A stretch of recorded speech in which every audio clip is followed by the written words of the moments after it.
Nous sommes la moyenne des personnes que nous fréquentons. Je suis Mathieu Stéphanie, entrepreneur récidiviste et cofondateur de Cosa Vostra, agence de conseil tech et créative. Avec Génération Do It Yourself, je vous propose de rencontrer ensemble des entrepreneurs, sportifs ou artistes qui vont littéralement faire exploser notre moyenne.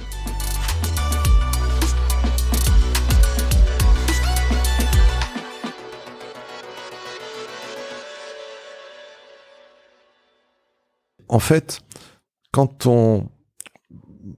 pour simplifier, quand on met un produit sur le marché, il y a 3 métiers et il faut avoir le même respect pour ces 3 métiers. Ces 3 métiers, c'est quoi ? Concevoir, fabriquer et vendre. Moi, quand je suis arrivé dans le domaine du mobilier, le mot à la mode, début des années 90, c'était éditeur. Je ne savais pas bien ce que ça voulait dire.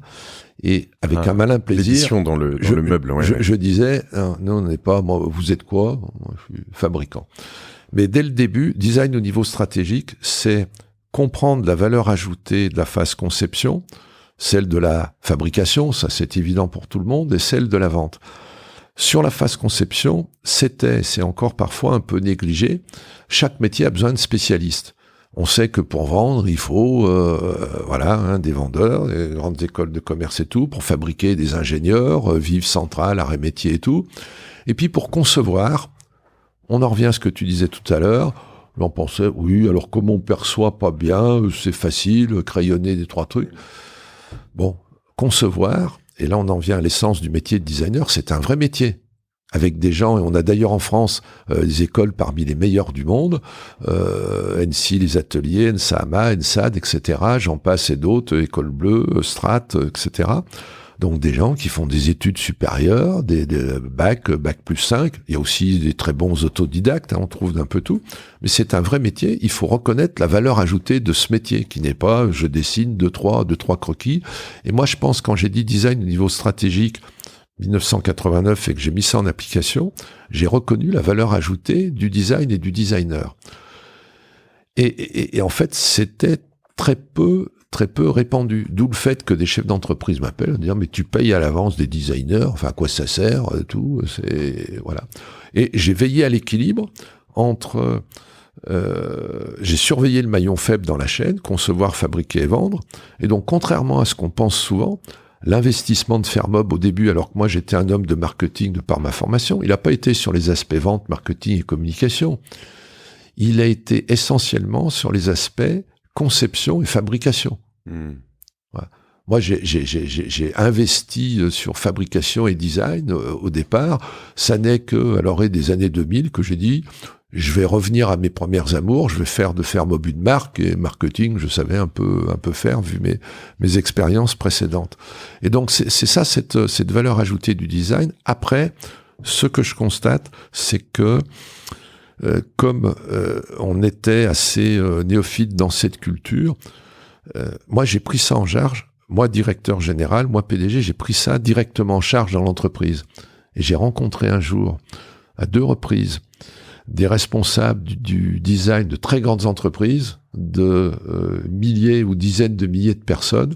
Et j'étais un jour avec mon responsable de studio design et j'explique que j'ai placé le studio design sous mon bureau de direction et j'y passe tous les jours. Et j'ai vu avec tristesse l'un de ces responsables de grandes entreprises en me disant « Vous avez de la chance, nous on n'a jamais vu le PDG ». Donc, il y a beaucoup d'investissements aussi de ma part parce que c'était le point faible. Et ça, même si ça a évolué, ça reste encore un point faible dans l'organisation des entreprises aujourd'hui. Je pense que c'est un truc sur lequel je dirais les Américains ont été assez forts, notamment dans la période de l'explosion de la tech et notamment parce que tout est calculable en fait sur Internet. Tu vois que alors il y a 2 sortes de design et j'aimerais aussi peut-être qu'on parle, que tu m'expliques comment ça se passe dans le mobilier.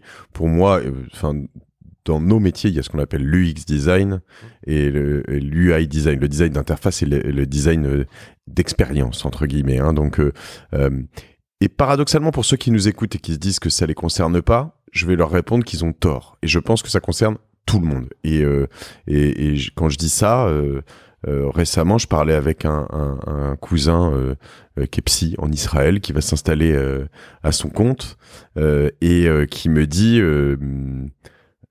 en gros, il travaille notamment alors, autour de l'addicto et du fait qu'on soit en permanence connecté à plein de choses. Ça crée énormément dans